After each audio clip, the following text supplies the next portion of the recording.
Tips to get ahead financially. I challenge you not to accept your financial life as it is. This coming year, aim to get ahead. Start an emergency fund, our retirement savings. Pay off your debt or take control of whatever money situation is causing you stress. The key to getting ahead is to get started. Here are some tips to help you make a financial change. 1. Invest in you. To build your wealth, start paying yourself first. When you receive money, before you spend a penny, put some of it in your savings account or retirement fund. Set up automatic deposits and watch your savings grow with little effort. Changing your saving habits may require changing your spending habit, but the payoff, not worrying about paying your bills, taking a trip you've been dreaming of and retiring on your terms is worth it. 2. Stop throwing money away. Paying late fees is like pulling money out of your wallet and throwing it into the wind. Start paying down debt, beginning with the highest interest debt. Pay your bills on time. If need be, call the company and see if you can adjust your due date. Never hurts to ask, and it could save you from paying late fees. 3. Try the 50-30-20 budget plan. Harvard bankruptcy expert Elizabeth Warren suggests splitting your monthly income into 3 categories. 1. Fixed expenses. Survival needs should total no more than 50% of your income. 2. Non-essentials. Wants like TV, morning coffee, hair appointments should total no more than 30%.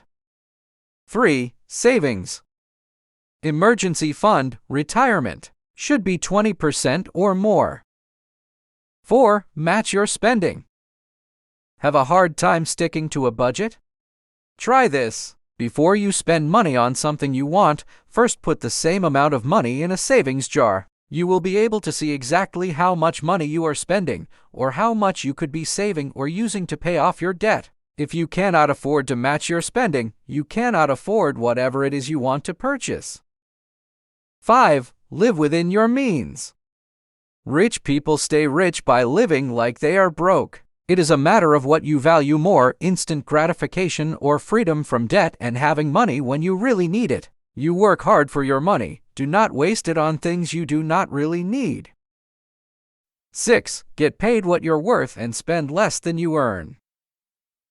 It may sound simple, but many people struggle with this first rule. Make sure you know what your job is worth in the marketplace by conducting an evaluation of your skills, productivity, job tasks, contribution to the company, and the going rate both inside and outs. Being underpaid even by $1,000 a year can have a significant cumulative effect over the course of your working life.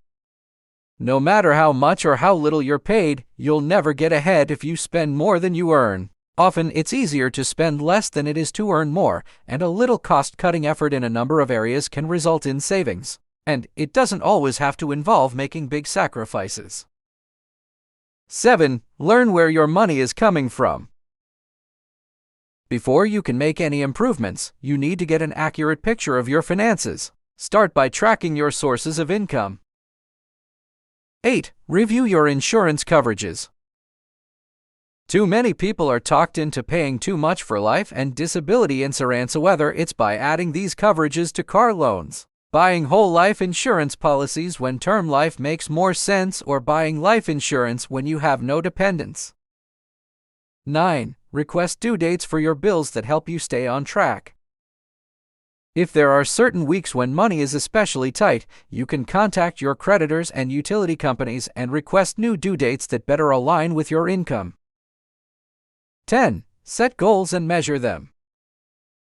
If you want to make progress, you need to have a goal, a plan, and a way to track your progress. The most financially successful person I know had a clear goal from the day he entered college. He knew exactly what he wanted to do. It was a reasonably simple plan, but he stayed focused on it, and it all came down to execution.